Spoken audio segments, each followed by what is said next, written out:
Vamos para mais uma aula do curso completo de procedimento comum no processo de conhecimento do professor Vinícius Lemos, e hoje falarei sobre cumulação de pedidos. Na aula anterior falei sobre a importância do pedido, as espécies de pedido, conceituação do pedido, e hoje o foco já é diferente, já é a acumulação de pedido. Para que a gente possa falar sobre a acumulação do pedido, fundamental é a gente poder entender a diferença entre um processo objetivamente simples e um processo objetivamente complexo. Quando você vai pedir jurisdição, você pode pedir uma só dentro de uma relação jurídica única, que seria basicamente um autor, um réu e um pedido. Você pede ali a declaração de inexistência de um débito, uma indenização, uma definição do judiciário só entre aquela relação entre as partes. Duas partes, um autor e um réu. Porém, o processo pode ser complexo no seu objeto, naquilo que deve se prestar jurisdição. E por complexidade aqui, nós entendemos que é uma pluralidade de relações jurídicas, que podem ser a partir de uma acumulação de pedidos. Eu faço dois pedidos, pedido de dano moral e dano material, que é muito comum na prática da advocacia. Então nós temos uma complexidade interna da sentença. Quando o juiz for sentenciar, ele tem que responder se houve dano moral e tem que responder se houve o dano material. Mesma coisa acontece quando eu tenho várias partes de um mesmo polo, um litisconsórcio. Vai ter ali que responder se o réu A tem culpa, vai ser julgado procedente a sua relação com o autor, e se o réu B também tem culpa. Então tem cada ramificação, e nós temos aqui duas sentenças internamente.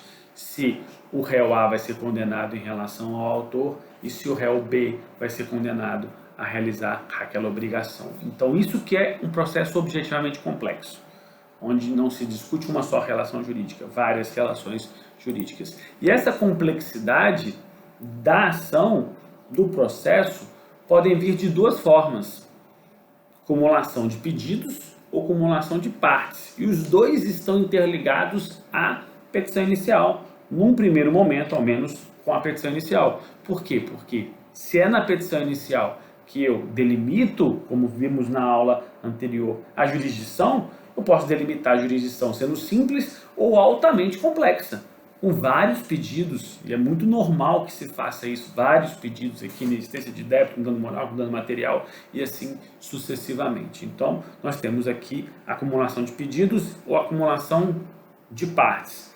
Para falar sobre a acumulação de pedidos, vamos falar aqui sobre o que possibilita essa acumulação de pedidos. Eu posso acumular os pedidos na petição inicial, né? É totalmente viável que se faça essa acumulação. E essa acumulação de pedidos tem uma lógica, pelo princípio da eficiência. Você quer resolver dentro daquela causa de pedir base remota, você quer resolver todas as relações que possam sobrevir de causas de pedir próximas. Mais ou menos assim, teve um acidente que gerou vários danos. O acidente é a causa de pedir remota, mas cada dano vai ter ali o seu fato específico que vai determinar se teve o dano material em relação ao carro, é um pedido. Se eu tive que ser internado e tive gastos médicos, é outro pedido. Se eu tive sequelas físicas, é um outro pedido. Então cada um desses pedidos vai ter a sua relação fática específica, mas dentro de um fato base. Eu posso juntar todas essas ações em uma só, por dois motivos: para que só tenha uma ação, onde você discute todos aqueles pontos e a relação jurídica entre as partes, e ainda para que as decisões sobre os fatos em ações diferentes não sejam contraditórias. Vamos supor, se eu entrasse com um de dano moral e um de dano material na mesma relação jurídica entre as mesmas partes, poderia ter os fatos definidos de maneira diversa em um processo e em outro. Então se cumula. E aí você junta várias ações que poderiam ser separados, vários direitos que poderiam ser separados em um só processo. Então esse processo, ele é um só, mas dentro dele tem várias relações a serem julgadas. Então a gente pode chamar acumulação de pedidos ou acumulação de relações jurídicas a serem ditas, porque uma coisa é a relação jurídica de dano material, por exemplo, com a outra de dano moral. Num acidente, aqui eu posso pedir para que seja ressarcido do valor que eu tive de prejuízo, bem como indenizado, porque eu deixei de lucrar. São duas relações jurídicas diferentes, eu posso acumular. E o próprio Código fala sobre esses requisitos para acumulação no artigo 327. O artigo 327 fala sobre a possibilidade de acumular justamente para não ter decisões contraditórias e para que tenha uma economia processual, concentrando todos os atos, reunindo tudo em uma demanda só. O artigo 327, parágrafo 1º, impõe os requisitos da própria acumulação. Os requisitos da acumulação é que os pedidos sejam compatíveis entre si. O que significa um pedido ser compatível entre si? Eu não posso fazer um pedido que o próximo seja incompatível com o primeiro pedido. Como assim? Eu vou pedir que um contrato seja anulado e depois eu quero indenização que consta dentro do contrato. Então você tem uma acumulação aqui, a princípio incompatível. Porque se o juiz der provimento ao primeiro, ele não vai julgar o segundo e assim subsequentemente. Então, eu preciso de uma compatibilidade daquilo que eu peço, justamente para que eu enquadre essa compatibilidade. Só que eu vou falar sobre as exceções dessa compatibilidade quando eu explicar acumulação subsidiária e alternativa. E aí eles podem ser incompatíveis, mas em regra eles não podem ser incompatíveis, senão você vai ter uma incoerência na petição inicial. Segundo requisito é que o mesmo juízo seja competente para julgar todos os pedidos. Então vamos supor, só para a gente dar um exemplo, que existe uma dívida negocial entre o marido e a esposa. Eles têm um negócio que eles lidam e um emprestou dinheiro para o outro. É uma dívida eminentemente civil, não familiar. Vamos pensar assim. E eles têm ação de divórcio. Você pode aqui entrar com uma ação para a cobrança de uma dívida e discutir o divórcio numa vara civil? Ou você tem que discutir essa dívida que não entraria, vamos supor, na ação de família, na vara civil, e o divórcio na vara de família? Você separa aqui pela competência. Você não pode juntar pedidos de competências diferentes, porque aí você quebra a própria competência, a possibilidade de se fazer aqui uma junção de processos, porque o juiz não teria poder para julgar todos. Então precisa de competência para que julgue todos, competência territorial, competência material, competência funcional, em razão da pessoa em juízo. Então precisa de todas essas competências. E depois, que seja adequado o procedimento. Isso significa o quê? Eu não vou poder acumular ações que os procedimentos sejam diferentes. Como assim?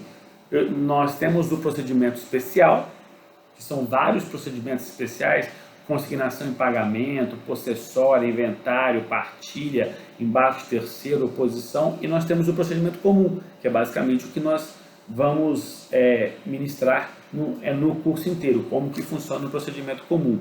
Em regra, se não tiver um procedimento especial, todas as ações vêm para o procedimento comum. Essa é a regra.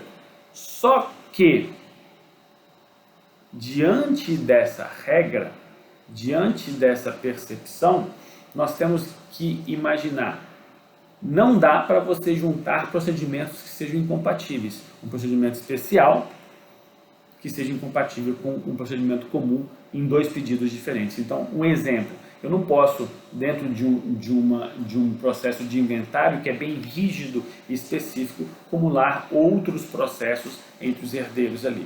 Não tem compatibilidade de rito, de procedimento aqui.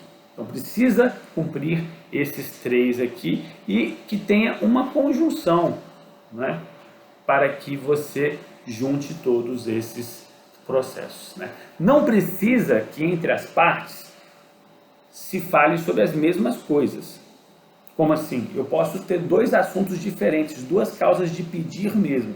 E vai ser até diferente essa acumulação, porque eu tenho uma acumulação com vários pedidos sobre a mesma causa de pedir, que é uma acumulação realmente de pedidos dentro de uma mesma causa de pedir, ou eu posso ter 2 causas de pedir.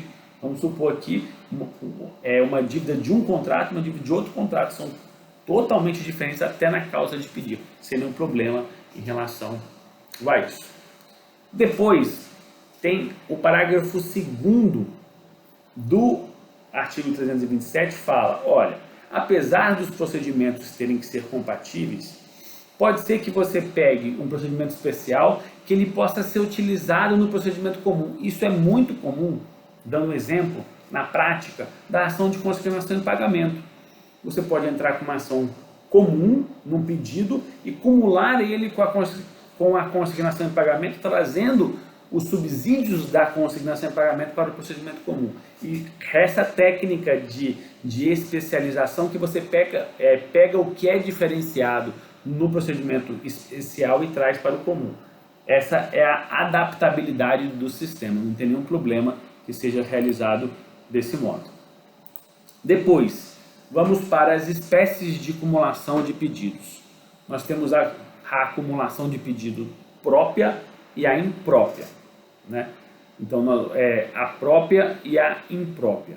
Dentro da própria e da imprópria, nós temos outras divisões, mas só para a gente fixar o que seria a própria. A acumulação própria existe com a intenção do autor que todos os pedidos que ele pede sejam julgados. Ele quer que o juiz julgue todos os pedidos A, B, C, D. Então, é uma acumulação própria. Na acumulação imprópria, ele cumula pedidos já sabendo que algum desses pedidos não será julgado.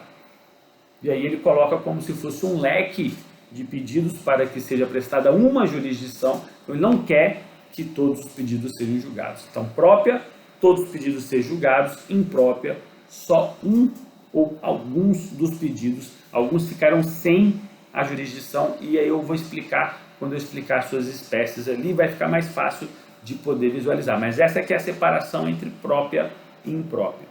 Dentro da própria, tem 2 classificações muito importantes, que é a simples e a sucessiva.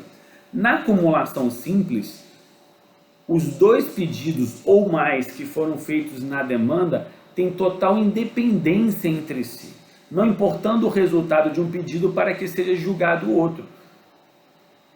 Se eu peço dano moral e dano material, não é porque eu tive dano moral que eu tenho que ter o material, não é porque eu tenho material que eu tenho que ter o dano moral. Então eles são independentes entre si. Os 2 serão julgados, porque é uma acumulação simples e própria, mas eles podem ser julgados um improcedente e outro procedente. Tem total interligação, seja porque eles são independentes mesmo dentro da mesma causa de pedir, ou porque são causas de pedir totalmente desconexas, né? Porque tem a acumulação de pedidos sobre a mesma causa de pedir e a acumulação de pedidos sobre causas de pedir diversas aqui. Qualquer um desses eu quero que julgue tudo. E o juiz vai julgar todos os pedidos na acumulação simples, é a mais natural que se faz. Já na acumulação sucessiva, ela tem um aspecto diferente. Eu junto 2 pedidos, mas para que o segundo seja julgado, o primeiro tem que ser julgado procedente. Então você tem uma relação de prejudicialidade entre um pedido e outro pedido. Você fala, eu quero que julgue esses 2 pedidos, e o segundo depende da procedência do primeiro. Há uma relação de subordinação do segundo pedido em relação ao primeiro pedido. Então, esse é um ponto. E aí eu vou dar o exemplo da ação rescisória. Na ação rescisória, eu peço primeiro que anule a coisa julgada anterior e, em segundo momento, que julgue de novo. Se julgar improcedente a anulação, não tem por que julgar de novo. Então, eu tenho uma acumulação de pedidos que eles são sucessivos. Para que se abra a cognição do segundo, você precisa julgar o primeiro. Você precisa julgar o primeiro procedente. Senão fica só nesse primeiro, né? Então, na acumulação sucessiva, eu peço que julgue os dois, mas eu coloco uma ordem e uma ordem subordinante de resultado. Já na acumulação imprópria, como eu disse antes, eu não quero que seja julgado os dois, né? Eu não me importo que seja julgado os dois. E aí se divide entre acumulação eventual ou subsidiária ou acumulação alternativa, né? Acumulação eventual ou subsidiária e acumulação alternativa. Na eventual ou subsidiária, eu faço dois pedidos e eu coloco uma ordem de preferência. Coloco uma ordem de preferência. Eu quero que seja julgado o pedido A, só o pedido A. Mas se eu perder, se eu não tiver direito ao pedido A, eu quero que seja julgado o pedido B. Então, ele é ao inverso do sucessivo. Só será julgado o segundo se o primeiro for improcedente. Improcedente aqui. E eu posso dar um exemplo, que você entra com a ação, vamos supor, contra alguém que lhe vendeu um carro, uma concessionária. E aí você fala, olha, o carro veio com defeito. Eu quero a devolução do carro e do valor. Caso não seja possível isso, eu quero o abatimento. Então você coloca ali uma ordem, eu quero devolver o carro. Mas se eu perder a devolução do carro, eu quero um abatimento. Então você coloca, se o juiz te der a devolução do carro, a procedência não tem por que julgar o segundo. Mas se o juiz pensar, não tem direito à devolução do carro, mas vamos ver aqui se ele tem direito ao abatimento. Então é uma sucessividade subsidiária, eventual. Eu não entrei com ação para ter o abatimento pura e simplesmente, eu entrei com ação para devolver o carro. Mas se eu não tiver direito a esse, abre a possibilidade do segundo. Já na acumulação alternativa, ela é parecida com a eventual, mas ela coloca uma alternativa ao juiz.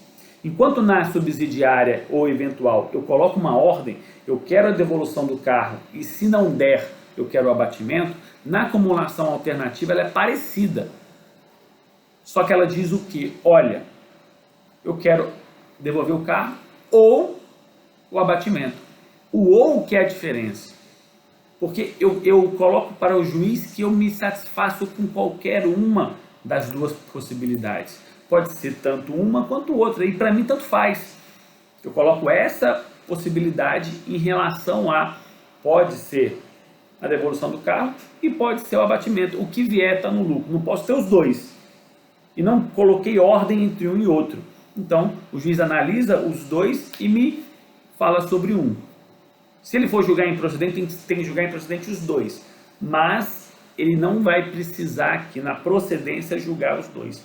Eu deixei em aberto em relação a isso. Não é muito comum, mas é viável. O artigo 326 fala sobre essas duas cumulações. Sobre a acumulação de partes, que é chamado de litisconsórcio, né? Pode ter um litisconsórcio ativo ou passivo. Ativo ou passivo. Posso juntar vários autores ou vários réus. O normal é que eu faça isso na petição inicial. Na petição inicial eu entro já com outro autor ou eu já coloco todos os réus. Essa acumulação será ali na própria petição inicial. Mas eu posso também pedir a acumulação em momento posterior. Eu posso aditar a petição inicial para incluir novas partes. O próprio réu pode trazer uma denunciação da lide, um chamamento ao processo, alguém pode entrar como assistente. Então, essas são as formações que a gente pode ter de litisconsórcio, que é na petição inicial, e podemos ter ampliação em outros momentos dessa relação que vai acumular relações pelas partes aqui. Então, nós temos a acumulação pelo pedido e pelas partes em litisconsórcio. Tudo isso gera uma petição complexa, um processo complexo e várias relações jurídicas. Quais os momentos para ambas as acumulações? O normal é que seja na petição inicial. eu cumulo tanto pedidos e partes na petição inicial, será uma acumulação inicial. Mas pode ser que eu faça isso em um momento posterior, seja quando eu for emendar a petição inicial, aditar a petição inicial, eu posso aumentar o pedido, eu posso incluir mais partes desde que seja antes da citação, então também é possível em relação a isso. Eu posso diminuir também, retirar uma parte depois da petição inicial, eu posso retirar um pedido dentro disso. Então é possível que, se depois da petição inicial eu altere essas cumulações e eu diminua ou aumente o objeto do processo. Mas tem a acumulação inicial na petição inicial e tem as acumulações posteriores ou ulteriores aqui sobre tanto partes quanto o pedido. Então, essa aqui é a complexidade objetiva do processo, só lembrando que traz também uma complexidade da sentença. A sentença tem que relacionar todos esses capítulos, todos esses pedidos, transformando numa sentença igualmente dividida em capítulos e complexa. Essa foi a aula de hoje, falando sobre cumulação do processo, e aí de partes e do pedido. Se gostou da aula, se inscreva no canal, curta e nos acompanhe sempre em todas as redes sociais, e até a próxima aula.